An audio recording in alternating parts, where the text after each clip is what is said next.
Double पर बनी film the fall गाय। अगर स्टंट डबल का मतलब नहीं पता तो बता दूं कि वो स्टंटमैन होते हैं जो हीरो की जगह एक्शन सीन्स करते हैं और एडिटिंग से स्टंटमैन का चेहरा हटाकर हीरो का लगा देते हैं। असल में यही हीरो होते हैं और 80% मूवीज में स्टंटमैन ही एक्शन सीन्स करते हैं। वैसे कुछ एक्टर्स हैं जो एक्शन सीन्स खुद करते हैं, जैसे कि हॉलीवुड के हैं टॉम क्रूज और जैकी चैन, और बॉलीवुड में है अक्षय कुमार और टाइगर श्रॉफ। अभी दूसरे कौन से हैं मुझे नहीं पता। तो इस फिल्म में स्टंटमैन का रोल प्ले किया है रियान गोसलिंग ने, बट उसके लिए भी स्टंटमैन ही एक्शन सीन्स कर रहा है। अब आप समझ जाओ कि एक स्टंटमैन पर फिल्म बनी है, बट जो स्टंटमैन का रोल कर रहा है उसके सीन्स भी स्टंटमैन ही कर रहा है। आप समझ रहे हो ना जो मैं कह रहा हूँ। वेल, तो ये फिल्म एक्शन कॉमेडी कम और रोमांटिक कॉमेडी ज्यादा थी। तो फिल्म की कहानी को थोड़ा एक्सप्लेन करते हैं, तो वीडियो को लास्ट तक देखें और चैनल को जरूर सब्सक्राइब करें। कोल्ट सेवर्स नाम का स्टंटमैन होता है एक famous film star Tom rider का, और उसका रोल प्ले किया है आयरन टेलर ने। सो कोल्ट एक जबरदस्त स्टंट्स करता है और काफी फेमस भी होता है। और उस टाइम कोल्ट की गर्लफ्रेंड होती है जोडी मेरिनो, जिसका रोल प्ले किया है एमिली ब्लंट ने। तो एक दिन सेट पर टॉम कहता है कोल्ट को कि तुम्हें दोबारा वो एक्शन सीन्स करना होगा क्योंकि वो सही नहीं था। बट उस स्टंट करने से कोल्ट को काफी चोट लगती है और वो रिटायरमेंट लेता है स्टंटमैन से। देन लगभग 2 साल गुजर जाते हैं और कोल्ट एक कार पार्किंग की जॉब करता है। फिर एक दिन उसे कॉल आता है गेल मियर का, जो एक प्रोड्यूसर होती है, और वो उसे कहती है तुम्हारी जरूरत है और तुम वहाँ कार पार्किंग के लिए नहीं बने हो, यहाँ सिडनी ऑस्ट्रेलिया में आ जाओ। एक फिल्म की शूटिंग चल रही है जो एक साइंस फिक्शन एपिक फिल्म होती है जिसका नाम होता है मेटल स्टॉर्म। काफी ऐसे सीन्स हैं जिनका स्टंट तुम ही कर सकते हो, सो आ जाओ। बट कोल्ट उसे मना कर देता है क्योंकि वो ये काम दोबारा नहीं करना चाहता था। बट जब गेल उसे बताती है कि उस फिल्म की डायरेक्टर है जोडी, जो उसकी एक्स गर्लफ्रेंड थी, फिर ये मान जाता है और कोल्ट जाता है ऑस्ट्रेलिया। वहीं सेट पर काफी एक्शन सीन्स भी करता है और जोडी पहले तो काफी नाराज होती है कोल्ट से क्योंकि वो उस एक्सीडेंट के बाद जोडी से मिला ही नहीं। बट कोल्ट उसे एक बार फिर चांस देने को कहता है और जोडी भी मान जाती है। मगर इस फिल्म की कहानी में ट्विस्ट तब आता है जब पता चलता है कि काफी दिनों से इस फिल्म का मेन हीरो टॉम राइडर गायब है। तो गेल कोल्ट को कहती है कि तुम कैसे भी करके उसको ढूंढो। फिर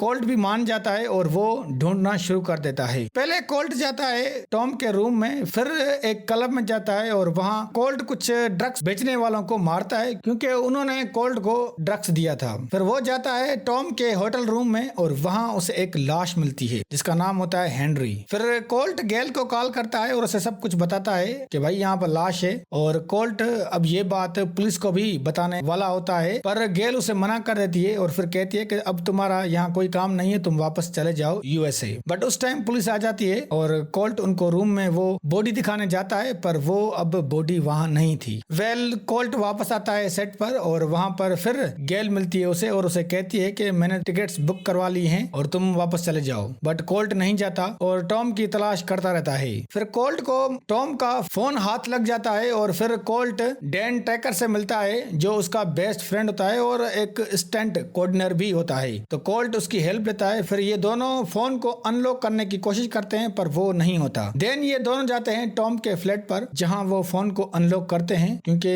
टॉम जो है वो बातें भूल जाता है, इसलिए वो हर चीज पेज पर लिख कर चिपका देता है और पासवर्ड भी उसने लिख कर चिपका दिया था अपने घर में। और फिर उसके फोन में ये वीडियो चेक करते हैं और एक उनको वीडियो मिलती है जिसमें देखते हैं कि टॉम अपने स्टंटमैन को लात मारता है और वो गिर जाता है और उसका सर किसी चीज से टकरा जाता है और वो मर जाता है। और उस होटल में जो लाश होती है वही स्टंटमैन होता है हेनरी। देन फिर कोल्ट और डैन को पता चल जाता है कि कोई घर में घुस आया है और ये होता है टॉम का पर्सनल असिस्टेंट जो टॉम का फोन वापस लेने आया था, और उसके साथ ही काफी लोग भी होते हैं और उन सबके पास गन्स होती हैं। वेल, फिर वहाँ हमें एक्शन देखने को मिलता है जो काफी अच्छा होता है, पर वहाँ कोल्ट पकड़ा जाता है और डैन भाग जाता है। कोल्ट को पकड़ने वाला टॉम होता है और वो अपना फोन मांग रहा होता है पर कोल्ट उसे नहीं देता। देन टॉम उसे बताता है कि तुम्हारे जैसे स्टंटमैन जब सर पर चढ़ जाएं तो उनको हटाना ही पड़ता है, और फिर उसके सच्चाई बताता है कि जिस स्टंट करने की वजह से तुम गिर गए थे, मतलब वो जो एक एक्सीडेंट हुआ था तुम्हारे साथ, वो मैंने ही किया था, और अब हेनरी जो उसका ही स्टंटमैन था उसके बाद उसको भी उसने मार दिया। अब वो इसलिए ये करता है ताकि इसकी बेइज्जती ना हो कि ये रियल एक्शन नहीं करता, सारे के सारे इसके जो सीन होते हैं एक्शन सीन वो स्टंटमैन ही करते हैं। बस ये बात छुपाने के लिए वो उसको मार देता है। फिर टॉम अपना प्लान बताता है कि अब वो क्या करने वाला है। देन टॉम वहाँ से चला जाता है, बट कोल्ट वहाँ से बच जाता है और खुद का एक एक्सीडेंट करवाता है ताकि लोगों को लगे कि वो मर गया है। और इस बीच न्यूज चलती है कि टॉम के स्टंटमैन हेनरी की लाश मिली है होटल में और उसका मर्डर किया है कोल्ट ने। और जब ये जोडी सुनती है तो उसको काफी शौक लगता है और गेल भी उसे यही कहती है कि कोल्ट एक खूनी है और वो भाग गया है, पर जोडी नहीं मानती। देन फिर फिल्म के सेट पर कोल्ट आता है और जोडी को पूरी सच्चाई बताता है। देन कोल्ट और जोडी मिलकर एक प्लान बनाते हैं ताकि टॉम से वो सच्चाई उगलवा सकें। वेल ये प्लान काम कर जाता है और एक बार फिर हमें एक्शन देखने को मिलता है जो एकदम झकास होता है और टॉम की सच्चाई भी सबको पता चल जाती है। और इन द एंड उस फिल्म में टॉम की जगह जेसन मोमोआ को रखते हैं और कोल्ट जोडी फिर से एक साथ रहते हैं और इसी से इस फिल्म की हैप्पी एंडिंग होती है। तो दोस्तों फिल्म की पूरी कहानी यही थी जो काफी जबरदस्त है और थोड़ी बहुत यूनिक भी है। वैसे इस फिल्म में जो एक्शन दिखाया गया है वो ऐसा फील होगा कि जैसे ये रियल नहीं है, मतलब कि कोई एक्साइटिंग वाली फीलिंग नहीं आएगी क्योंकि उसको एज अ शूटिंग तौर पर दिखाया गया है। अब इसका रीजन ये है कि पूरी फिल्म स्टंटमैन पर ही बेस्ड है, तो जो एक्शन होते हैं वो स्टंटमैन करता है और वो उसको अपने तरीके से करता है कि हाँ भाई अब मैं फिल्म में एक्शन सीन ऐसे करता हूँ तो मुझे रियल लाइफ में इस तरह करना चाहिए। तो यही फर्क है इस फिल्म के एक्शन में। फिल्म थोड़ी बहुत फनी भी है और रोमांटिक भी है। वैसे इस फिल्म में आपको एक और चीज देखने को मिलेगी कि भाई एक फिल्म बनाने में कितने लोग काम करते हैं और कितना पैसा खर्च होता है और